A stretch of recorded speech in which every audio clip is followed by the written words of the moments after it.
ଜୟ ଜଗନ୍ନାଥ ବନ୍ଧୁଗଣ, ଆପଣମାନଙ୍କୁ ସ୍ୱାଗତ ଆମର ଏଇ ଚ୍ୟାନେଲକୁ। ବନ୍ଧୁଗଣ, 13 ଜାନୁଆରୀ 2025 ସୋମବାର ପୌଷ ପୂର୍ଣ୍ଣିମା ଦିନ ଆପଣ ଝାଡୁର ଏହି ଉପାୟକୁ ନିଶ୍ଚୟ ରୂପରେ କରିନିଅନ୍ତୁ। କାହିଁକି ନା ଝାଡୁକୁ ମାତା ଲକ୍ଷ୍ମୀଙ୍କର ପ୍ରତୀକ ବୋଲି ମାନାଯାଇଥାଏ। ଏହି ପୂର୍ଣ୍ଣିମା ଦିନଟିକୁ ମଧ୍ୟ ମାତା ଲକ୍ଷ୍ମୀଙ୍କୁ ପ୍ରସନ୍ନ କରିବା ପାଇଁ ସର୍ବଶ୍ରେଷ୍ଠ ଦିନ ବୋଲି ମାନାଯାଇଥାଏ। ସେଥିପାଇଁ ଫ୍ରେଣ୍ଡସ୍, ଯଦି ଆପଣମାନଙ୍କ ଜୀବନରେ କିଛି ଧନଜନିତ ସମସ୍ୟା ଚାଲିଛି କିମ୍ବା ଯଦି ଆପଣ ଧନବାନ ବନିବା ପାଇଁ ଚାହୁଁଛନ୍ତି, ତ ନିଶ୍ଚୟ ରୂପରେ ଆପଣ ପୌଷ ପୂର୍ଣ୍ଣିମା ଦିନ ଝାଡୁର ଏହି ଉପାୟକୁ ପାଳନ କରନ୍ତୁ।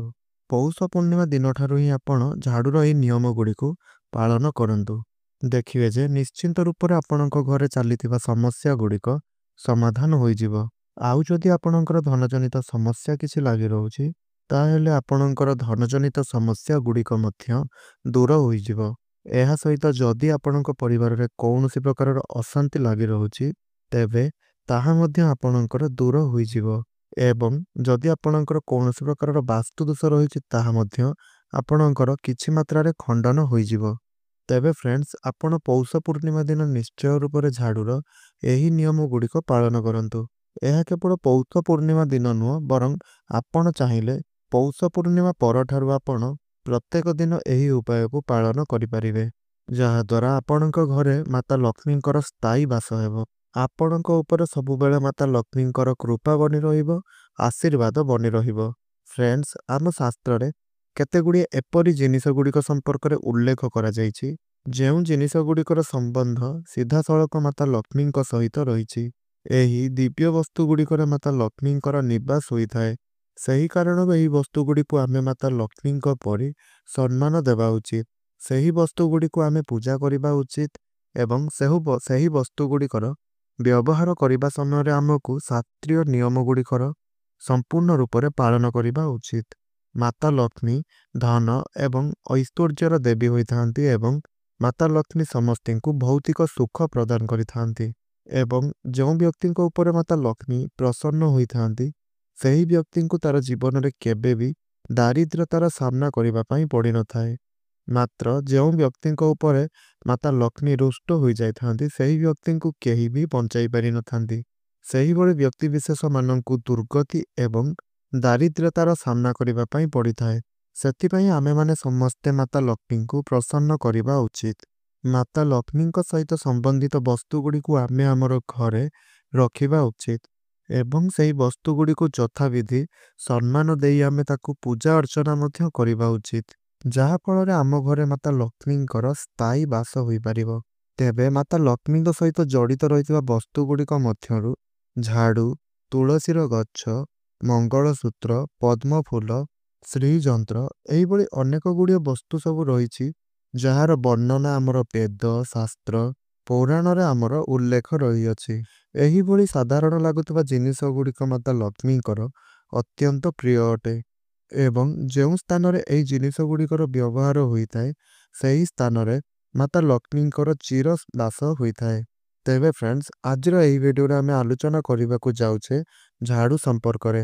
ଝାଡୁଟି ଆମମାନଙ୍କୁ ଅତ୍ୟନ୍ତ ସାଧାରଣ ବସ୍ତୁ ପରି ଲାଗୁଥାଇପାରେ, ହେଲେ ଏହି ଝାଡୁଟି ଅତ୍ୟନ୍ତ ଦିବ୍ୟ ବସ୍ତୁ ଅଟେ, ଅତ୍ୟନ୍ତ ଚମତ୍କାରୀ ବସ୍ତୁଟିଏ ଅଟେ ଏବଂ ଏହି ଝାଡୁ ମଧ୍ୟରେ ମାତା ଲକ୍ଷ୍ମୀଙ୍କର ଚିରସ୍ଥାୟୀ ହୋଇଥାଏ। ସେଥିପାଇଁ ଝାଡୁର ଆମ ଘରେ ଏକ ଅଲଗା ମହତ୍ତ୍ୱପୂର୍ଣ୍ଣ ସ୍ଥାନ ରହିଥାଏ। ଝାଡୁ ନା କେବଳ ଆମ ଘରର ଅଳିଆ ଆବର୍ଜନା ଗୁଡ଼ିକୁ ପରିଷ୍କାର କରିଥାଏ, ବରଂ ସେ ଆମ ଘରେ ଥିବା ନକାରାତ୍ମକ ଊର୍ଜା ଗୁଡ଼ିକୁ ମଧ୍ୟ ବାହାରକୁ ବାହାର କରିଦେଇଥାଏ। ମାତା ଲକ୍ଷ୍ମୀ ଅତ୍ୟନ୍ତ ସ୍ୱଚ୍ଛତା ପ୍ରିୟ ହୋଇଥାନ୍ତି ଏବଂ ଆମେ ଝାଡୁ ଦ୍ୱାରା ହିଁ ଆମର ଘରକୁ ସ୍ୱଚ୍ଛ କରିଥାଉ। ଆଉ ଯେଉଁ ଘରେ ସ୍ୱଚ୍ଛତା ପ୍ରିୟ ବା ସ୍ୱଚ୍ଛ ହୋଇନଥାଏ, ତ ସେହି ଘରେ କେବେ ବି ମାତା ଲକ୍ଷ୍ମୀ ନିବାସ କରିନଥାନ୍ତି। ତେବେ ଫ୍ରେଣ୍ଡସ୍, ଆସନ୍ତୁ ଜାଣିନେବା ଝାଡୁ ସହିତ ଜଡ଼ିତ କେତେ ଗୁଡ଼ିଏ ବାସ୍ତୁ ନିୟମ ଗୁଡ଼ିକ ସମ୍ପର୍କରେ ଏବଂ ଏମିତି କିଛି ନିୟମ ଗୁଡ଼ିକ ସମ୍ପର୍କରେ ମଧ୍ୟ ଜାଣିବା, ଯାହା ଆପଣଙ୍କର ଦୈନନ୍ଦିନ କାମରେ ଲାଗିବ ଏବଂ ଆପଣଙ୍କର ଦାରିଦ୍ର୍ୟତାକୁ ଦୂର କରିଦେବ। ତ ଫ୍ରେଣ୍ଡସ୍, ଝାଡୁକୁ ଅତ୍ୟନ୍ତ ପବିତ୍ର ବସ୍ତୁ ବୋଲି ମଧ୍ୟ ମାନାଯାଇଥାଏ। ତ ସେଥିପାଇଁ ଯେତେବେଳେ ଆମେ ଝାଡୁର ବ୍ୟବହାର କରିଥାଉ, ତ ସେହି ସମୟରେ ଆମକୁ ଶାସ୍ତ୍ରରେ ଲେଖାଯାଇଥିବା ନିୟମ ଗୁଡ଼ିକର ପାଳନ କରିବା ଉଚିତ, ଯାହାକି ଝାଡୁ ସହିତ ଅତ୍ୟନ୍ତ ରୂପରେ ସମ୍ବନ୍ଧିତ ଅଟେ। ଝାଡୁକୁ ଘରର କେଉଁ ସ୍ଥାନରେ ରଖିବା ଉଚିତ, ଝାଡୁ ଲଗାଇବାର ସଠିକ୍ ସମୟ କ'ଣ, ଝାଡ଼ୁକୁ ଆମେ କେଉଁ ଦିନ କିଣିବା ଉଚିତ ତଥା ପୁରୁଣା ଝାଡ଼ୁକୁ ଆପଣ ଘରର କେଉଁଠାରେ ରଖିବା ଉଚିତ, ତ ଏହିସବୁ ସମ୍ପର୍କରେ ଆମର ବାସ୍ତୁଶାସ୍ତ୍ରରେ ସବିଶେଷ ରୂପରେ ଉଲ୍ଲେଖ କରାଯାଇଅଛି। ତେବେ ଫ୍ରେଣ୍ଡସ୍, ଯଦି ଆପଣମାନେ ଆପଣଙ୍କ ଘରର ପୁରୁଣା ଝାଡ଼ୁକୁ ଏକ ନିଶ୍ଚିନ୍ତ ସ୍ଥାନରେ ଆପଣ ଲୁଚାଇ କରି ରଖୁଛନ୍ତି, ତାହେଲେ ଆପଣଙ୍କର ଘରେ କେବେ ବି ଧନର ଅଭାବ ହୋଇନଥାଏ। ପୁରୁଣା ଝାଡ଼ୁ ମଧ୍ୟ ଆପଣଙ୍କର ଅନେକ ଗୁଡ଼ିଏ କାମରେ ଆସିଥାଏ। କେବଳ ଆମକୁ ବାସ୍ତୁଶାସ୍ତ୍ରରେ ଉଲ୍ଲେଖିତ ନିୟମଗୁଡ଼ିକର ପାଳନ କରିବାର ଆବଶ୍ୟକତା ରହିଛି। ପ୍ରଥମ କଥାଟି ହେଉଛି, ଆପଣମାନେ କେବେ ବି ଝାଡ଼ୁକୁ ଅପମାନିତ କରିବା ଉଚିତ ହୋଇନଥାଏ, କାହିଁକିନା ଝାଡ଼ୁରେ ସାକ୍ଷାତ ମାତା ଲକ୍ଷ୍ମୀଙ୍କର ବାସ ହୋଇଥାଏ। ତେବେ ଆପଣ କେବେ ବି ଝାଡ଼ୁରେ ଗୁଡ଼ ମାରିବେ ନାହିଁ। କେବେ ବି ଆପଣ ଝାଡ଼ୁରେ କୌଣସି ବ୍ୟକ୍ତିଙ୍କୁ କିମ୍ବା କୌଣସି ପଶୁପକ୍ଷୀଙ୍କୁ ପ୍ରହାର ଆପଣ କରିବେ ନାହିଁ। ଝାଡ଼ୁ ଯଦି ତଳେ ପଡ଼ିଥାଏ, ତାହେଲେ କେବେ ବି ଆପଣ ଝାଡ଼ୁକୁ ଡେଇଁ କରି ଯିବେ ନାହିଁ। ଯଦି ଝାଡ଼ୁରେ ଆପଣଙ୍କର ଗୁଡ଼ ବାଜିଯାଉଛି, ତାହେଲେ ତୁରନ୍ତ ଆପଣ ଝାଡ଼ୁଙ୍କୁ କ୍ଷମା ପ୍ରାର୍ଥନା କରି ଝାଡ଼ୁକୁ ମୁଣ୍ଡିଆ ମାରିନେବା ଉଚିତ। ଏହା ବ୍ୟତୀତ ଝାଡ଼ୁରେ କେବେ ବି କୌଣସି ଅଇଁଠା କିମ୍ବା ଅପରିଷ୍କାର ଅଳିଆ ଆପଣ ଉଡ଼ାଇବା ଉଚିତ ନୁହେଁ। ଝାଡ଼ୁକୁ ଆପଣ ସର୍ବଦା ଏପରି ଏକ ସ୍ଥାନରେ ଲୁଚାଇ କରି ରଖିବା ଉଚିତ, ଯେମିତି ସେହି ଝାଡ଼ୁ ଉପରେ କୌଣସି ବାହାର ଲୋକଙ୍କର ନଜର ପଡ଼ିବ ନାହିଁ, କାରଣ ଝାଡ଼ୁ ଘରର ଲକ୍ଷ୍ମୀ ହୋଇଥାଏ। ଯେମିତି ଆପଣ ସର୍ବଦା ଆପଣଙ୍କ ଘରର ଟଙ୍କା ପଇସାକୁ ଲୁଚାଇ କରି ରଖିଥାନ୍ତି, ବାହାର ଲୋକମାନଙ୍କର ଦୃଷ୍ଟିର ଆଢ଼ୁଆଳରେ ଆପଣ ଯେପରି ଟଙ୍କାକୁ ରଖିଥାନ୍ତି, ସେହିପରି ଆପଣ ଆପଣଙ୍କ ଘରର ଝାଡ଼ୁକୁ ଏକ ଏପରି ସ୍ଥାନରେ ଲୁଚାଇ କରି ରଖିବା ଉଚିତ, ଯେପରି ବାହାର ଲୋକମାନଙ୍କର ଦୃଷ୍ଟି ଆପଣଙ୍କ ଘରର ଝାଡ଼ୁ ଉପରେ ନ ପଡ଼ୁଥିବ। ବାସ୍ତୁଶାସ୍ତ୍ରରେ ମଧ୍ୟ ଉଲ୍ଲେଖ ରହିଛି, ଯଦି ଆପଣଙ୍କ ଘରର ଝାଡ଼ୁ ଉପରେ କୌଣସି ବାହାର ଲୋକମାନଙ୍କର ଦୃଷ୍ଟି ପଡ଼େ, ତେବେ ଏହାଦ୍ୱାରା ଆପଣଙ୍କ ଘରର ଧନ ଅଧିକ ମାତ୍ରାରେ ଖର୍ଚ୍ଚ ହୋଇଯାଇଥାଏ ଏବଂ ଆପଣଙ୍କର ଅନେକ ପ୍ରକାରର ଅଯଥା ଖର୍ଚ୍ଚ ଗୁଡ଼ିକ ମଧ୍ୟ ହୋଇଥାଏ। ସେଥିପାଇଁ ଆପଣ ଝାଡ଼ୁକୁ ବ୍ୟବହାର କରିସାରିବା ପରେ ଝାଡ଼ୁକୁ ନେଇ ଆପଣ ଏକ ଏପରି ସ୍ଥାନରେ ରଖନ୍ତୁ, ଯେଉଁ ସ୍ଥାନରେ ଆପଣଙ୍କର ଘରର ବାହାର ଲୋକମାନେ ଯେଉଁମାନେ ଆସୁଛନ୍ତି, ସେମାନଙ୍କର ନଜର ପଡ଼ୁନଥିବ। ତୃତୀୟ କଥାଟି ହେଉଛି, ଯେତେବେଳେ ଆପଣ ଝାଡ଼ୁର ବ୍ୟବହାର କରୁଛନ୍ତି, ଆପଣ ଝାଡ଼ୁର ବ୍ୟବହାର କରିବା ପୂର୍ବରୁ ସର୍ବପ୍ରଥମେ ଆପଣଙ୍କୁ ଝାଡ଼ୁକୁ ମୁଣ୍ଡିଆ ମାରି ବ୍ୟବହାର କରିବା ଉଚିତ।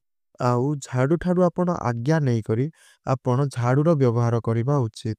ଝାଡ଼ୁ ନିକଟରେ ଆପଣ ପ୍ରାର୍ଥନା କରନ୍ତୁ ଯେ ଯେପରି ସେହି ଝାଡ଼ୁ ଆପଣଙ୍କ ଘରୁ ସମସ୍ତ ଦୁର୍ଭାଗ୍ୟ ଏବଂ ନକାରାତ୍ମକ ଶକ୍ତିକୁ ବାହାରକୁ ବାହାର କରିଦେବ। ଝାଡ଼ୁକୁ ଆପଣ ନମସ୍କାର କରିବା ଦ୍ୱାରା ଝାଡ଼ୁରେ ମାତା ଲକ୍ଷ୍ମୀ ଯେଉଁ ବାସ କରିଥାନ୍ତି, ତାଙ୍କର ଆଶୀର୍ବାଦ ଆପଣଙ୍କୁ ପ୍ରାପ୍ତ ହୋଇଥାଏ। ତ ଫ୍ରେଣ୍ଡସ୍, ଝାଡ଼ୁ ରଖିବାର ସବୁଠାରୁ ଉତ୍ତମ ଦିଗ ପଶ୍ଚିମ ଦିଗକୁ ମାନାଯାଇଥାଏ। ପଶ୍ଚିମ ଦିଗରେ ଯଦି ଆପଣ ଝାଡ଼ୁ ରଖୁଛନ୍ତି, ତାହେଲେ ଆପଣଙ୍କୁ ଅନେକ ପ୍ରକାରର ଶୁଭ ଫଳ ପ୍ରାପ୍ତ ହୋଇଥାଏ। ଆପଣଙ୍କର ବାସ୍ତୁ ଦୋଷ ଗୁଡ଼ିକ ଦୂର ହୋଇଥାଏ। ଏହା ବ୍ୟତୀତ କେବେ ବି ଆପଣ ରୋଷେଇ ଘରେ ଝାଡ଼ୁ ରଖନ୍ତୁ ନାହିଁ। ଆଉ ଝାଡ଼ୁ ଆପଣ ଯଦି ରୋଷେଇ ଘରେ ରଖୁଛନ୍ତି, ତାହେଲେ ଘରେ ନକାରାତ୍ମକ ଶକ୍ତିର ବୃଦ୍ଧି ହୋଇଥାଏ। ଆଉ ଝାଡ଼ୁକୁ କେବେ ବି ଠିଆ କରି ରଖିବା ଉଚିତ ନୁହେଁ, କାହିଁକିନା ଆମର ଶାସ୍ତ୍ର ଅନୁସାରେ ଠିଆ ହୋଇଥିବା ଝାଡ଼ୁ, ଠିଆ ହୋଇଥିବା ମାତା ଲକ୍ଷ୍ମୀଙ୍କର ମୂର୍ତ୍ତି ରଖିବା, ଏହା ଆମ ଘରୁ ମାତା ଲକ୍ଷ୍ମୀ ଛାଡ଼ି ଚାଲିଯିବାର ସଂକେତ ଆମକୁ ପ୍ରଦାନ କରିଥାଏ। ସେଥିପାଇଁ ସର୍ବଦା ଆପଣ ଝାଡ଼ୁକୁ ଶୁଆଇ କରି ରଖିବା ଉଚିତ। ଆଉ ବାସ୍ତୁଶାସ୍ତ୍ର ଅନୁସାରେ ଆପଣ କେବେ ବି ଭାଙ୍ଗି ଯାଇଥିବା ଝାଡ଼ୁ କିମ୍ବା ଅତି ପୁରୁଣା ଝାଡ଼ୁ ରଖିବା ଉଚିତ ହୋଇନଥାଏ। ଏହାଦ୍ୱାରା ଆପଣଙ୍କର ଘରେ ନକାରାତ୍ମକତା ବଢ଼ିଥାଏ। ଆପଣ ଝାଡ଼ୁକୁ ଅଧିକ ମାସ ହୋଇଗଲେ ତାହାକୁ ବଦଳାଇ ନେବା ଉଚିତ, କାହିଁକିନା ଘରେ ପୁରୁଣା ଝାଡ଼ୁ କିମ୍ବା ଅଧିକ ଦିନ ବ୍ୟବହାର ହୋଇଥିବା ଝାଡ଼ୁ ବ୍ୟବହାର କରିବା ଉଚିତ ହୋଇନଥାଏ, କାରଣ ଝାଡ଼ୁ ଯେତେ ଅଧିକ ପୁରୁଣା ହୋଇଥାଏ, ସେତେ ନକାରାତ୍ମକ ଶକ୍ତିର ବୃଦ୍ଧି ହୋଇଥାଏ। ମନେ ରଖନ୍ତୁ, ଝାଡ଼ୁ କେବେ ବି ଓଦା ହୋଇଥିବା ଅବସ୍ଥାରେ କେବେ ବି ଆପଣ ଝାଡ଼ୁର ବ୍ୟବହାର କରିବେ ନାହିଁ। କୌଣସି ଓଦା ଜିନିଷକୁ ମଧ୍ୟ ଆପଣ ଝାଡ଼ୁରେ କେବେ ବି ଓହଳାଇବେ ନାହିଁ, କାହିଁକିନା ଏପରି କରିବା ଦ୍ୱାରା ଆପଣଙ୍କର ଘରେ ରୋଗର ବୃଦ୍ଧି ହୋଇଥାଏ ଆଉ ଆପଣଙ୍କ ପରିବାରର ସଦସ୍ୟମାନଙ୍କର ମଧ୍ୟ ସ୍ୱାସ୍ଥ୍ୟରେ ଅନେକ ପ୍ରକାରର ରୋଗ ସମସ୍ୟା ଦେଖାଦେଇଥାଏ।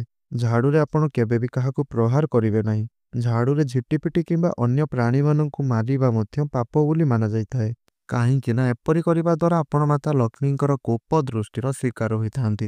ତ ଫ୍ରେଣ୍ଡସ୍, କ'ଣ ଆପଣମାନେ ଜାଣନ୍ତି କି ଝାଡ଼ୁ ଲଗାଇବାର ସଠିକ ସମୟ କେତେବେଳେ ହୋଇଥାଏ?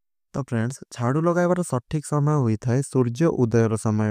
ଯେତେବେଳେ ସୂର୍ଯ୍ୟଙ୍କର ପ୍ରଥମ କିରଣ ଆମ ଘରେ ପଡ଼ିଥାଏ, ସେହି ସମୟରେ ଝାଡ଼ୁ ଲଗାଇବା ଉଚିତ ହୋଇଥାଏ।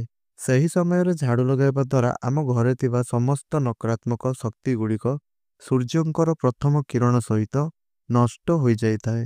ମାତ୍ର ବାସ୍ତୁଶାସ୍ତ୍ର ଅନୁସାରେ ଆପଣ କେବେ ବି ସୂର୍ଯ୍ୟାସ୍ତ ପରେ କିମ୍ବା ସନ୍ଧ୍ୟା ସମୟରେ ଆପଣ ଘରେ ଝାଡ଼ୁ ପୋଛା ଲଗାଇବା ଉଚିତ ହୋଇନଥାଏ। ଏହାଦ୍ୱାରା ଆପଣଙ୍କ ଘରେ ନକାରାତ୍ମକ ଊର୍ଜାର ବୃଦ୍ଧି ହୋଇଥାଏ, ଶୁଭ କାର୍ଯ୍ୟରେ ବାଧାବିଘ୍ନ ସବୁ ଆସିଥାଏ। ଏହାଦ୍ୱାରା ମାତା ଲକ୍ଷ୍ମୀ ମଧ୍ୟ ଆପଣଙ୍କ ଘରକୁ ପରିତ୍ୟାଗ କରିଦେଇଥାନ୍ତି। ଯଦି ଆପଣଙ୍କ ଘରର କୌଣସି ସଦସ୍ୟ କୌଣସି ଗୁରୁତ୍ୱପୂର୍ଣ୍ଣ କାମରେ ବାହାରକୁ ଯାଉଛନ୍ତି, ତେବେ ସେହି ସମୟରେ ଆପଣ କେବେ ବି ଝାଡ଼ୁ ଲଗାନ୍ତୁ ନାହିଁ। ଆଉ ଝାଡ଼ୁ ଏକ ଏପରି ବସ୍ତୁ ହୋଇଥାଏ, ଆପଣ କେବେ ବି କାହାକୁ ଉଦ୍ଧାରରେ ଦେବା ଉଚିତ ହୋଇନଥାଏ। ଯିଏ ଯେତେ ମାଗିଲେ ମଧ୍ୟ ଆପଣ କେବେ ବି ଆପଣଙ୍କ ଘରର ଝାଡ଼ୁକୁ କାହାକୁ ବି ଦେବା ଉଚିତ ହୋଇନଥାଏ। ବନ୍ଧୁମାନେ, ମନ୍ଦିରରେ ଝାଡ଼ୁ ଦାନ କରିବା ବହୁତ ଶୁଭ ହୋଇଥାଏ, କିନ୍ତୁ ଆପଣ ଝାଡ଼ୁକୁ ଦାନ କରିବା କେବେ ଉଚିତ ହୋଇନଥାଏ। ଏହା ବ୍ୟତୀତ କେବେ ବି ଆପଣ ଅନ୍ୟମାନଙ୍କର ଝାଡ଼ୁ ଆଣିବା ଉଚିତ ହୋଇନଥାଏ କିମ୍ବା ନିଜର ଝାଡ଼ୁ କାହାକୁ ଦେବା ଉଚିତ ହୋଇନଥାଏ। ଝାଡ଼ୁକୁ ଆପଣ ସର୍ବଦା ନିଜ ଟଙ୍କାରେ କିଣିକରି ଆଣିବା ଉଚିତ ଏବଂ ସେହି ଝାଡ଼ୁକୁ ଆପଣ ଆପଣଙ୍କର ଘରେ ବ୍ୟବହାର କରିବା ଉଚିତ। ଶନିବାର ଦିନ ଝାଡ଼ୁକୁ କିଣିବାକୁ ବହୁତ ଶୁଭ ବୋଲି ମାନାଯାଇଥାଏ। ଆଉ ଆପଣ ଝାଡ଼ୁକୁ ଆଣିବା ପରେ ତାକୁ ପୂଜା କରନ୍ତୁ ଏବଂ ଅକ୍ଷତ, ଚନ୍ଦନ, କୁଙ୍କୁମ ଲଗାଇ କରି ପୂଜା କରି ନିଅନ୍ତୁ ଏବଂ ଆପଣ ସେହି ଶନିବାର ଦିନଠାରୁ ହିଁ ଝାଡ଼ୁର ବ୍ୟବହାର କରିବା ଆରମ୍ଭ କରିନିଅନ୍ତୁ। ଝାଡ଼ୁକୁ ଆପଣ କେବେ ବି ପୂଜା ନ କରି ବ୍ୟବହାର କରିବା ଉଚିତ ହୋଇନଥାଏ। ଝାଡ଼ୁକୁ ଆପଣ ଆପଣଙ୍କର କୁଙ୍କୁମ ଲଗାଇ, ସିନ୍ଦୁର ଲଗାଇ, ଅକ୍ଷତ ପକାଇ ପୂଜା କରି ତାକୁ ବ୍ୟବହାର କରିବା ଉଚିତ। ବନ୍ଧୁଗଣ, ପୁରୁଣା ଝାଡ଼ୁକୁ କେବେ ବି ଆମର ଗୁରୁବାର, ଆପଣଙ୍କର ଶୁକ୍ରବାର ଏବଂ ଏକାଦଶୀ ଏହିଭଳି ତିଥି ଗୁଡ଼ିକରେ କେବେ ବି ଝାଡ଼ୁକୁ ଘରୁ ବାହାର କରିବା ଉଚିତ ହୋଇନଥାଏ। ଏହି ଦିନ ଗୁଡ଼ିକରେ ଆପଣ ଝାଡ଼ୁକୁ ବାହାର କରିବା ଦ୍ୱାରା ଆପଣଙ୍କ ଘରୁ ମାତା ଲକ୍ଷ୍ମୀ ବାହାରି ଯାଇଥାନ୍ତି। ଆଉ ଆପଣ ଝାଡ଼ୁକୁ ସର୍ବଦା ଆପଣଙ୍କ ଘରର ଉତ୍ତର ପୂର୍ବ ଦିଗ କୋଣରେ ଲୁଚାଇ କରି ରଖନ୍ତୁ। ଆଉ ମନେ ରଖିବେ ଯେ ଯେପରି ସେହି ଝାଡ଼ୁ ଉପରେ କେବେ ବି କାହାରିଙ୍କର ନଜର ପଡ଼ୁନଥିବ। ଏହି ଦିଗରେ ଘରର ପୁରୁଣା ଝାଡ଼ୁ ଗୁଡ଼ିକ ରଖିବା ଦ୍ୱାରା ଆପଣଙ୍କର ଘରର ସମସ୍ତ ନକାରାତ୍ମକ ଶକ୍ତି ଗୁଡ଼ିକ ଦୂରାଇ ଯାଇଥାଏ। ମନେ ରଖିବେ ଯେ ଝାଡ଼ୁକୁ ଆପଣ କେବେ ବି ପୋଡ଼ିବେ ନାହିଁ। ଝାଡ଼ୁକୁ ଆପଣ ପୋଡ଼ିବା ଦ୍ୱାରା ଆପଣଙ୍କର ଜୀବନରେ ଦୁର୍ଭାଗ୍ୟ ଆସିଯାଇଥାଏ। ଆମର ଶାସ୍ତ୍ର ଅନୁସାରେ ଝାଡ଼ୁର ଦାନ କରିବା ଏହା ଅତ୍ୟନ୍ତ ଶୁଭ ବୋଲି ମାନାଯାଇଥାଏ।